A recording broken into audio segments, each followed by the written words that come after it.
Clément Royeux, bienvenue dans le divan musical. On n'a pas le divan, mais vous êtes bien installé, c'est le principal. Vous êtes notre 21e invité.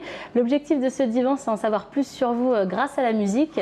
Vous avez choisi 2 morceaux qui vous parlent et sur lesquels vous avez des anecdotes à nous raconter, on l'espère en tout cas. On commence par Le Gorille de Georges Brassens. On écoute, on regarde et on en parle après. Ok. Gare au gorille, patron de la ménagerie, grille était perdu, nom de nom, c'est assommant car mon gorille. Georges Brassens, auteur, compositeur, grand poète et chanteur français. Il nous laisse de grandes chansons, Les copains d'abord, La mauvaise réputation et celle-ci sur son premier album en 52. Pourquoi avoir choisi ce morceau? Je crois que c'est le premier morceau que vous apprenez à la guitare. Ouais, c'est ça. C'est ma première aventure musicale avec mon voisin du village d'où je viens. Il m'apprend 2 accords et je peux jouer Gare au gorille. Et il m'apprenait des petits accords comme ça me rappelle ça. C'est mes premiers instants de musique, d'échange autour d'un petit verre. Et ça m'a appris ça dans la musique, cette espèce d'échange et de communication avec les gens grâce à la musique. C'était où ce petit village?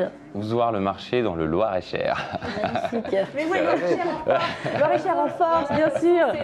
Vous aviez quel âge à cette époque? J'avais 20 ans. D'accord, donc assez tardivement du coup la rencontre avec la musique. Complètement tardivement, à 20 ans. Et du coup là maintenant ça va faire 12 ans que je fais de la musique. Qu'est-ce qui vous séduit chez Brassens? Les textes, le côté simple de la guitare pour pouvoir s'accompagner rapidement?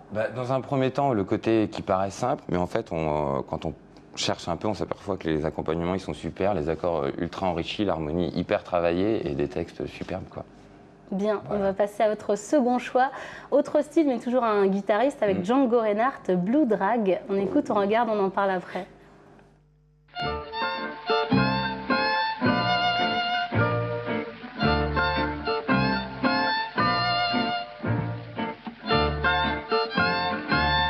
Django Reinhardt, grand guitariste, il donne notamment naissance au jazz manouche et il nous laisse un grand titre, Nuages, et aussi de très beaux solos comme dans ce titre qu'on n'a pas bien entendu, mais on pourra aller le chercher sur YouTube, c'est pas un problème. Pourquoi ce morceau? Alors pourquoi ce morceau? Parce que je trouve que c'est un très joli morceau, le thème il est super et c'est un des morceaux où il y a vraiment beaucoup d'expressivité, surtout dans le solo de Django.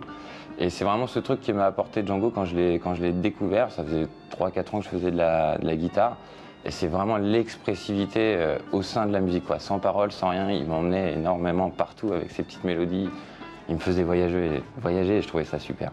Et justement, quand on est guitariste et qu'on rencontre Django Reinhardt, qu'est-ce qu'on se dit quand on apprend aussi son handicap? Ah ouais, on se dit qu'il y a du boulot, qu'on a des galères avec tous nos doigts et que lui, il en avait que 2. C'est impressionnant, quoi. Qu'est-ce qui vous touche dans cette chanson? Parce que justement, il n'y a pas de chant, donc c'est assez minimaliste. C'est assez minimaliste parce qu'il n'y a pas de chant, mais c'est vraiment la musicalité. La musicalité de cet homme, elle est vraiment incroyable. Enfin, c'est vraiment la musicalité, quoi. Est-ce que vous avez eu du mal à reprendre Django? Est-ce que vous êtes entraîné? Ça vous a permis de progresser en tant que guitariste? Ça m'a permis à fond de progresser parce que du coup, ça nous donne un objectif de dingue que j'atteindrai jamais de ma vie. Mais la sensibilité, en tout cas, c'est vraiment le truc que ça m'a apporté, la musicalité, la sensibilité, quoi.